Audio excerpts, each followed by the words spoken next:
الحمد لله. الحمد لله حمدا كثيرا طيبا مباركا فيه. الصلاة والسلام على محمد رسول الله صلى الله عليه وسلم. قال تعالى في القرآن المجيد الفرقان الحميد: أعوذ بالله من الشيطان الرجيم. يا أيها الذين آمنوا كونوا مع الصادقين. وقال تعالى: إن الله لا يحب الكاذبين. صدق اللہ العظیم. محترم معزز ساتھیوں، پیارے بھائیوں، رمضان المبارک کا یہ آخری عشرہ، لیلۃ القدر تلاش کرنے کا یہ موقع جو آخری عشرے میں اللہ نے ہمیں فراہم کیا ہے، اور ان 5 مواقع میں سے 2 موقع ختم ہو گئے، یعنی پہلی تاخیرات پوری ہو گئی، دوسری تاخیرات بھی ہو گئی. جن تاخیراتوں میں ہم عبادت و ریاضت کر کے لیلۃ القدر پانے کی کوشش کرتے ہیں، 2 موقع تو پورے ہو گئے، بچت 3 اور موقع ہیں، 3 اور تاخیراتیں ہیں. ان تاخیراتوں کی قدر کرتے ہوئے باقی 3 تاخیراتوں میں خوب اللہ کی عبادت کریں اور لیلۃ القدر پانے کی کوشش کریں. عزیز ساتھیوں، رمضان المبارک کا یہ مبارک روزہ اور اس کی عبادتیں و ریاضتیں سارے عالم اسلام کے مسلمانوں کو بہت بہت مبارک ہو.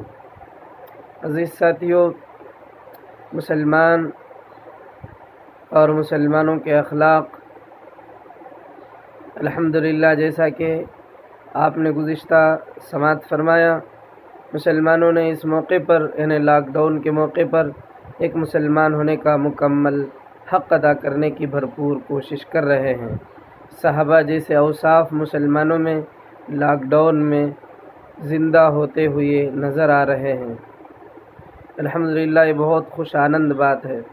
عزیز ساتھیوں، ہم مسلمان ہیں، ہم اہل ایمان ہیں.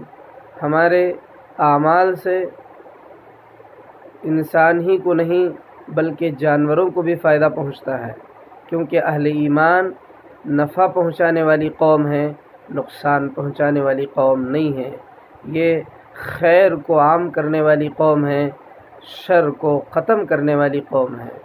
یہ امر بالمعروف کا حکم کرنے والی امت ہے اور نہی عن المنکر، یعنی کہ برے کاموں سے روکنے والی امت ہے. تو میرے معزز ساتھیوں، یہ خیر امت ہے. یہ اہل ایمان کی اوصاف ہیں کہ وہ خیر کی طرف انسانیت کو لے جاتے ہیں، شر سے انسانیت کو بچانے اور خود بچنے کی کوشش کرتے ہیں.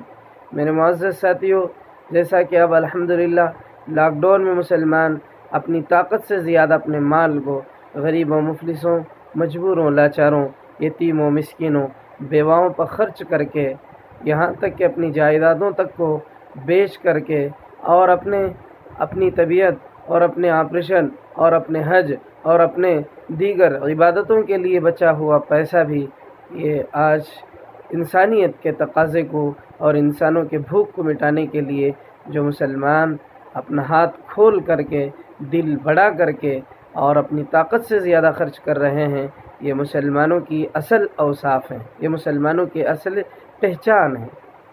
مسلمان ضرورت پڑنے پر اپنی پہچان ظاہر کرتے ہیں. تو بہرحال میرے معزز ساتھیوں، یہ تو ہوا مال کا معاملہ. مال سے مسلمان کبھی مال خرچ کرنے میں غریبوں پہ پیچھے نہیں ہٹتا. اور دوسری چیز میرے معزز ساتھیوں، اس موقع پر میں ایک اور پیغام آپ کی خدمت میں یہ عرض کرنا چاہتا ہوں. مال خرچ کرنے کے ساتھ اپنی زبان کی حفاظت بھی اس حالت حاضرہ میں ہماری ضروری ہے. زبان کی حفاظت بہت ضروری ہے. آج بہت سارے چٹ پٹے مسلمان اور بہت سارے ایسے مسلمان جن کو جواب دینے نہیں آتا، جن کو بات کرنے نہیں آتا، وجد میں آ جاتے ہیں، جوش میں آ جاتے ہیں، غصے میں آ جاتے ہیں.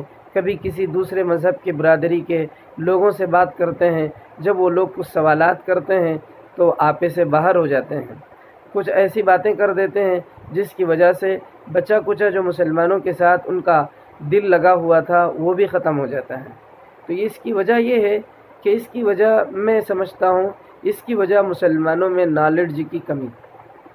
علم کی کمی اور نالج کے نہ ہونے کی وجہ سے، علم کی تعلیم یافتہ نہ ہونے کی وجہ سے مسلمانوں سے جب کوئی سوال کیا جاتا ہے تو وہ چٹپٹے ہو جاتے ہیں، جواب دینے کے بجائے وہ غصے میں آ جاتے ہیں اور اس کو جو ہے ایسے ویسے بک کر کے یا ایسا ویسا بول کر کے اس کا بچا کچا ایمان اور مسلمانوں کے ساتھ جو محبت کا معاملہ تھا اسے بھی ختم کر دیتے ہیں۔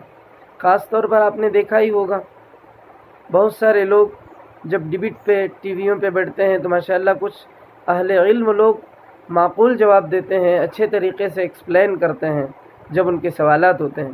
جب لوگ غیر تعلیم یافتہ لوگ ہوتے ہیں یا حالات حاضرہ کا ان کو کوئی علم نہیں ہوتا تو وہ لوگ جب بیٹھتے ہیں تو وہ ایسی باتیں کر دیتے ہیں تو جس میں ہزاروں کی تعداد میں دیکھنے والے ٹی ویوں کو وہ لوگوں کے دلوں سے بھی یہ مسلمان جو ہے مسلمانوں کو اتارنے کا کام کرتے ہیں، مسلمانوں کو ذلیل کرنے کا کام کرتے ہیں۔ تو اسی لیے میرے معزز ساتھیوں، ہماری ضرورت ہے اس بات کی کہ ہم اپنی زبانوں کی حفاظت کریں، اپنی زبان سے جھوٹ نہ بولیں، حد درجہ کوشش کریں سچ بولنے کی، کیونکہ اللہ قرآن میں فرماتے ہیں ان اللہ لا یحب الکاذبین، اللہ جھوٹوں کو پسند نہیں کرتے۔ سچ بولنا ہماری عادت ہے، ہماری فطرت ہے، ہماری صفت ہے، سچ بولنے میں ہماری بھلائی ہے، سچ ہی ہمارے لیے کامیابی کی دلیل ہے۔ اسلام ہمیں سچ بولنے کی تعلیم دیتا ہے۔ قرآن کہتا ہے یا ایھا الذین آمنوا، اے ایمان والو کونوا مع الصادقین، سچوں کی صحبت اختیار کرو۔ تو میرے معزز ساتھیوں، ہمیں ضرورت ہے اس بات کی کہ ہم سچ بولیں، جھوٹ سے اعراض کریں، لوگوں کا دل نہ دکھائیں، لوگوں پر اپنی زبان سے جو ہے لوگوں کو ٹھیس پہنچنے والی کوئی بات نہ کریں۔ ہمارے دوسرے مذہب کے ہندو برادری کے بھائی اور دیگر مذاہب کے ماننے والے ہمارے بھارت میں رہ رہے ہیں تو ان کے ساتھ اچھا سلوک کریں، اچھی زبان استعمال کریں، پیار اور ہمدردی کا معاملہ کریں۔ نبی صلی اللہ علیہ وسلم کی مبارک زندگی کو دیکھیے، آپ کی مبارک گفتگو کو دیکھیے، آپ کے بولنے کے طریقے کو دیکھیے، آپ کے بولنے کے انداز کو دیکھیے، آپ اپنی بیویوں سے کیسے بات کرتے تھے، آپ کے صحابہ کے ساتھ آپ کس طرح گفتگو فرماتے تھے، آپ کی آواز میں کتنا پیار ٹپکتا تھا۔ صحابہ کرام فرماتے ہیں ہمارے آقا سے جب ہم ملتے تھے تو ہمیں ایسا لگتا تھا کہ رسول اللہ ہمیں اتنی محبت سے ملتے تھے گویا ساری دنیا میں سب سے زیادہ محمد رسول اللہ ہم سے محبت کرتے ہیں۔ جب آپ ہم سے بات کرتے تھے تو آپ اپنی توجہ کو ہماری طرف سے بالکل ہٹاتے نہیں تھے، یعنی ہماری طرف نظر ہے تو ہماری ہی طرف، ہم سے بات کر رہے تو ہم ہی سے بات کر رہے، اور ہم سے مل رہے تو ایسے مل رہے گویا ساری دنیا میں میں ہی سب سے زیادہ نبی کو پسند ہوں۔ یہ صرف صحابہ کے لیے نہیں، غیروں سے بھی ملتے تھے، غیر مذہب والوں سے بھی ملتے تھے تو آپ کا سلوک ایسا ہی ہوتا تھا۔ اما عائشہ رضی اللہ تعالیٰ عنہ فرماتی ہیں ایک مرتبہ ایک شخص جو اللہ کے رسول کو ہمیشہ پریشان کرتا تھا وہ اللہ کے رسول علیہ السلام سے ملنے آیا۔ میرے حجرے میں اس وقت میں تھی تو محمد صلی اللہ علیہ وسلم نے جب دیکھا کہ وہ آپ سے ملنے آیا ہے تو آپ علیہ السلام اٹھے اور اس کا خیر مقدم کیا اور اس کو بڑے پیار سے اندر بلایا گھر میں اور بٹھا کر کے بڑے نرمی سے بڑے پیار سے ایسے بات کریں جیسا کہ کوئی پرانا دوست یا کوئی پرانا رشتہ دار جو کئی دنوں بعد آیا ہے، اور اس سے اس کے تقاضے کو سنا اور اس کے تقاضے کو پورا کرنے کا جو معاملہ تھا، جو کچھ تھا، وہ سب کچھ آپ سننے کے بعد اب جب وہ واپس جانے لگا تو آپ علیہ السلام اسے بڑے پیار سے اور اپنے محبوب ترین رشتہ دار یا دوست سے جیسے جدائی کے وقت میں اس کو گھر سے باہر تک چھوڑاتے ہیں تو آپ علیہ السلام نے اسے اپنے حجرے سے باہر تک چھوڑایا۔ اما عائشہ رضی اللہ تعالیٰ عنہ یہ سب ماجرہ دیکھ رہی تھی۔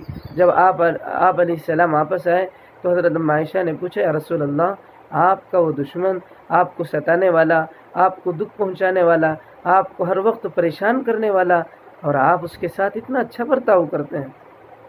اللہ کے رسول علیہ السلام نے فرمایا کہ عائشہ، کیا کبھی مجھے کسی کے ساتھ برا سلوک کرتے ہوئے دیکھا ہے تم نے؟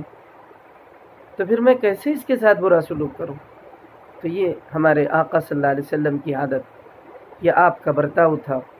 اپنے بیگانوں کے ساتھ بھی آپ ایسا معاملہ کرتے تھے۔ اللہ کے واسطے میرے معزز ساتھیوں، بحث کے میدان کو قائم نہ کیجیے۔ آج کیا ہوتا ہے، بہت سے لوگ فیس بک میں، واٹس ایپوں میں، ٹویٹر میں اور دیگر جو بھی سوشل میڈیا ہے اس میں بہت سارے مسلمان بھائی ایسے باتیں غیر بھائی تو کر رہے ہیں مسلمانوں کے اسلام کے خلاف میں گندی گندی باتیں کرتے ہیں یا بیہودہ اور ایسے جو ہے بے حیائی والی باتیں وہ پوسٹ کرتے ہیں، تو مگر وہ تو غیر مذہب ہیں، ان کے اوپر قرآن و سنت لاگو نہیں ہوتا، وہ قرآن پر ایمان نہیں رکھتے، محمد صلی اللہ علیہ وسلم کو اپنا پیغمبر نہیں مانتے، اللہ کی آخری کتاب قرآن مجید پر ان کا ایمان نہیں ہے، تو وہ لوگ کر رہے ہیں تو وہ بات اور ہے۔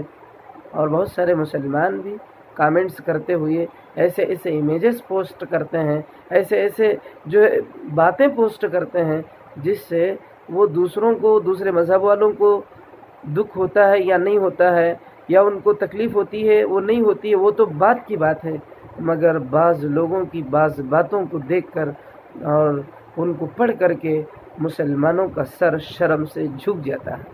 کچھ لوگ ایسے بھی امیجز بنا کے ایسے بھی پوسٹ سوشل میڈیا میں رکھتے رہتے ہیں مسلمان، اور وہ سمجھتے ہیں کہ ہم اسلام کی بڑی خدمت کر رہے ہیں، اور وہ سمجھتے ہیں کہ ہم مسلمانوں کا بڑا تعاون کر رہے ہیں۔ اللہ کا واسطہ میں ہاتھ جوڑ کے آپ سے درخواست کرتا ہوں، ایسے جھوٹی بے حیائی اور ایسے بیکار باتیں مت کیجیے جس سے کسی کا دل دکھے، کسی کا دل ٹوٹے۔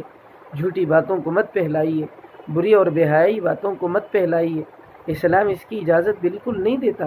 اسلام تو امن کا نام ہے، اسلام شانت کا نام ہے، اسلام پیار و محبت کا نام ہے، اسلام دوسروں کے دل جیتنے کا نام ہے، اسلام جھوٹ کو چھوڑ کر سچ اختیار کرنے کا نام ہے، اسلام ٹیڑھے راستوں کو چھوڑ کر سیدھے راستے پر چلنے کا نام ہے، اسلام تو دوسروں کے دلوں میں گھر بنانے، جگہ بنانے کا نام ہے، اسلام تو دوسروں کے جذبات کو قدر کرنے کا نام ہے، اسلام تو دوسروں کے دلوں کو ٹھیس پہنچانے سے پرہیز کرنے کا نام ہے، اسلام تو دوسروں کے جذبات کا احترام کرنے کا نام ہے۔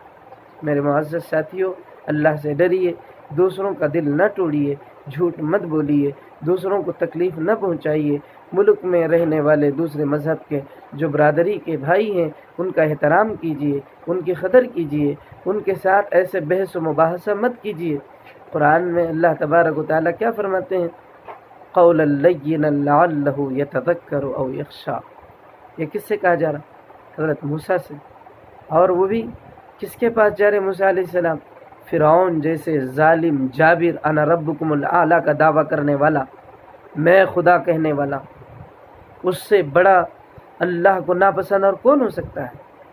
اور ایسے فرعون کے پاس اسے سمجھانے کے لیے، اسے اسلام کی بات بولنے کے لیے، اسے اللہ کی طرف بلانے کے لیے موسیٰ جا رہے، تو اللہ فرما رہے قولا لینا لعلہ یتذکر او یخشی۔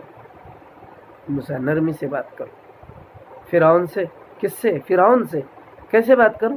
لینا، نرمی سے بات کرو، امید ہے کہ وہ نصیحت پکڑے۔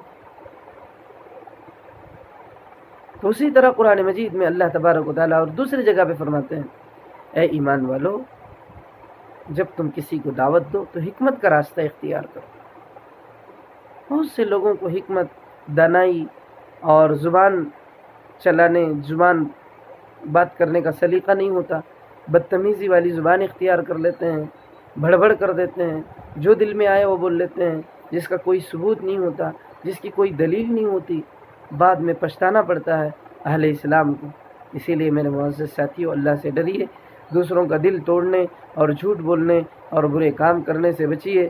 حالات بہت نازک ہیں، ملک میں بسنے والے دوسرے برادری کے بھائیوں کے ساتھ رشتہ دوستی کا معاملہ کیجیے، ان کے ساتھ احسان کا معاملہ کیجیے، ان کے ساتھ اچھی زبان استعمال کیجیے، نرم اور پیاری زبان کے ذریعے سے ان کے دل جیتیے تاکہ وہ اسلام اور مسلمانوں کی طرف متوجہ ہو سکیں، اور جو نفرت اہل دشمنان اسلام کے اور مسلمانوں کے پھیلا رہے ہیں تو اس کو اور آپ ہوا نہ دیجیے، بلکہ اس کو فل اسٹاپ کرنے یا اس کو ختم کرنے کا ایک ہی راستہ ہے کہ آپ اسلام کا راستہ، سچا راستہ، نبی کا راستہ، پیار کا راستہ، امن کا راستہ، محبت کا راستہ، بھائی چارگی کا راستہ، اصلاح کا راستہ اختیار کیجیے۔ اللہ ہم سب کی اصلاح فرمائے، ہمارے روزوں کو، عبادتوں کو، ریاضتوں کو اللہ بے انتہا قبول فرما۔ اے اللہ ہمیں لیلۃ القدر عطا فرما، اے اللہ ہم سب مسلمانوں کی حفاظت فرما۔ آمین وآخر دعوانا ان الحمد للہ رب العالمین۔